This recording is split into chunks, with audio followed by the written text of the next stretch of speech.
suspension bridge over the River Lee in Cork in the south of Ireland is called Daly's Bridge, after a businessman who helped fund it back in the 1920s.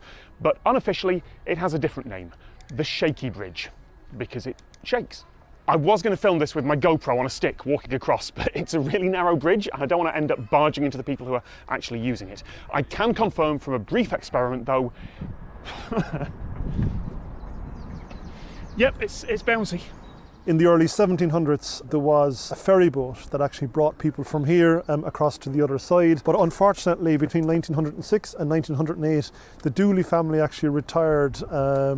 They retired themselves from the ferry boat industry, and it was through the philanthropy of a man called James Daly, who gave nearly £700 towards the construction of a bridge project. £700 in today's term would be around 50,000 euros.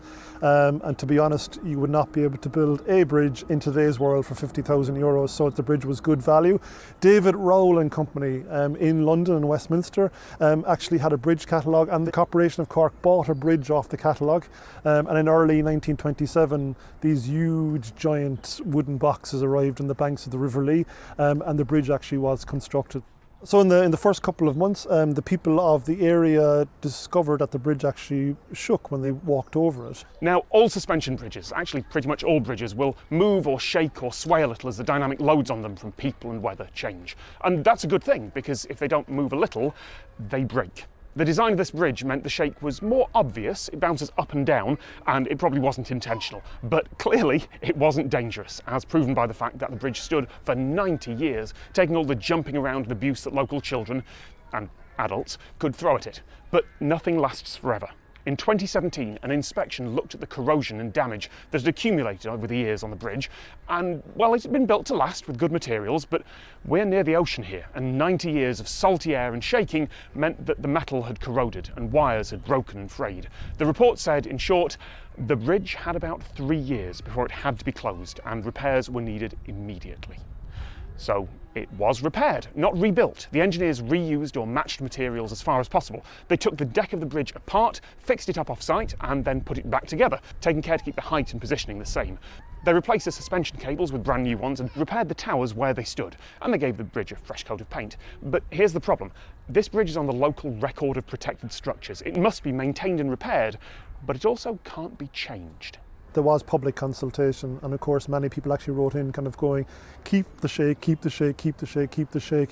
And in fairness to the engineers who worked on the project, I think they did achieve that. People have had a lot of fun walking across the bridge, admiring the river, jumping on it. Like, this has been ongoing for 90 years. Before the work started, the engineers used accelerometers to measure how the bridge responded to someone jumping right in the middle. And they found that the bridge bounces up and down at about 2.3 cycles a second. So as part of the design process, they used computer modelling to work out how the new cables would behave, and they made sure to keep the bridge's total mass as close as possible to how it was before. Bridges shake and twist in 3 dimensions, of course. It's not just up and down, but up and down is the direction you feel the most when you're standing up there. And all the data showed that in all 3 dimensions, the repaired shaky bridge was moving more or less as it did before. There was a slight change, but arguably that just took it close to how it shook when it was brand new nearly a century earlier. The bridge now goes up and down at 2.2 cycles a second. It would have been entirely possible with modern technology and materials to build an identical looking bridge that was much more stable. Normally that's what engineers do, they try to damp down vibrations. But in this one case, their job was to keep things the same. Fixing the shake would not have been preservation. The goal here was to repair this bridge so that it can survive and shake the residents of Cork for another century to come. Very nice.